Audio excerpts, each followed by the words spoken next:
राधे राधे जी, जय श्री कृष्णा सभी भाई बहनों को। और सब कैसे हैं? आशा करती हूँ आप सब अच्छे होंगे कान्हा जी की कृपा से। और मेरे ब्लॉग में आप सभी भक्तों का स्वागत है। राधे राधे जी। और आज हम बात करेंगे, अपने माता पिता के एहसान को कभी नहीं भूलना चाहिए।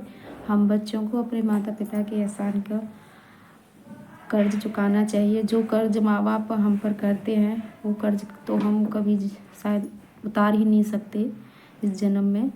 कहते हैं कि माँ बाप के अगर पैरों के जूते, हम अपनी खाल के पैरों के जूते भी बनवा दें तो भी हम उस कर्ज को नहीं उतार सकते जो माँ बाप ने हमारे लिए किया है। क्योंकि आपको याद होगा, जब बच्चे छोटे होते हैं पिता भूखा रहकर भी अपने बच्चों को खाना खिलाता है। आप पूरे दिन मेहनत करता है लेकिन बच्चों के लिए कोई कमी नहीं कर सकता। सब चीज़ की सुविधाएं देते हैं माँ बाप। और पिता का कोई अपनी कोई खुशी नहीं होती, बच्चों की खुशी में खुश हो जाते हैं माता पिता। और माँ जब 9 महीने बच्चे को रखती है पेट में तो अपना सौंदर्य सब कुछ भूल जाती है, अपना सजना सवरना सब कुछ त्याग देती है। क्योंकि जब 9 महीने बच्चा पेट में रहता है तो माँ को ही पता है कितनी दिक्कतें होती हैं। वो सो नहीं सकती, बैठ नहीं सकती, खा नहीं सकती पेट भर के। और जब बच्चा जन्म ले लेता है उसके बाद भी पालने पोसने में एक माँ को कितनी दिक्कतें उठानी पड़ती हैं, ये सिर्फ स्त्री जानती है। जो औरत हैं, जो बहनें हैं, वो समझ सकती हैं इस दर्द को। कितना दर्द और पीड़ा होती है जब बच्चा जन्म लेता है। और उसके बाद जो पालने में उन्हें परेशानी होती है वो सिर्फ एक माँ ही उठा सकती है। क्योंकि रातों को जग के पूरी रात माँ, पूरी रात बच्चा परेशान करता है, पूरी रात पूरे जाग के काटती है पूरी रात को। फिर सुबह उठ के अपना सारा घर का काम जो रूटीन होता है वो औरतें सभी करती हैं। तो वो सब एक औरत समझ सकती है। बच्चा पेशाब कर देता है, गीले में रहता है तो माँ उसको सूखा करके आप खुद गीले में सो जाती है। तो इस सब जो एहसान है माँ बाप के उसको हम कभी नहीं उतार सकते। इसीलिए अपने माता पिता का आदर सम्मान करें, उनकी सेवा करें, जो भी आपसे बन सकता है उनकी खुशी के लिए वो सब करें। क्योंकि जब माँ बाप ने हमारे लिए इतना सब कुछ किया है, अपनी हमारी खुशी के लिए अपना जीवन सब कुछ, खुशी अपनी सब बाँट वो कर दी हैं, उन्होंने हमारे ऊपर अपनी खुशियाँ छोड़ दी सब कुछ। तो आपका भी फ़र्ज़ बनता है अपने माता पिता को खुश रखें।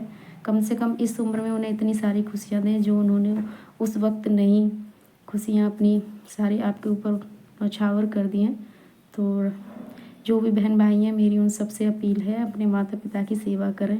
जो बहनें हैं अपनी सास को माँ समझकर ही सेवा करें। अगर आप सास को माँ समझेंगी तभी उनके साथ अच्छे से एक रिश्ता बना पाएंगी। एक अच्छा प्यारा रिश्ता बनाएं, बहुत अच्छा। जो कि जब अब अपने ऊपर सोचिए, अगर आप अपनी माँ को खुश देखना चाहती हैं तो अपनी सास को भी खुश रखें। जैसा आप सोचते हैं कि मेरी माँ के लिए ऐसा मेरी भाभी करे, ये सब करे, तो वो सब आप अपनी सास के लिए करें। क्योंकि सास ही हमारी माँ है। माँ तो हमें लाड़ प्यार से बड़ा करके घर भेज देती है ससुराल। तो उनका मान बनाए रखना चाहिए हम बहनों को अपने माँ बाप का। तो प्लीज़ अपनी सास को उतना ही प्यार और सम्मान दें जितना आप अपनी माँ को देती हो। और अपने पति को भी समझें। आप दोनों सास बहू अच्छा तालमेल बिठाएं अपने साथ। क्योंकि जब पति ना तो माँ को छोड़ सकता है ना पत्नी को, उनका दोनों के लिए उतना ही फ़र्ज़ है माँ के प्रति और पत्नी के प्रति भी। तो आप अगर दोनों में से एक भी दुखी रहेंगी तो उनसे हमसे भी ज़्यादा दुखी वो हमारे पति रहेंगे। तो आप दोनों मिलकर खुश रहिए।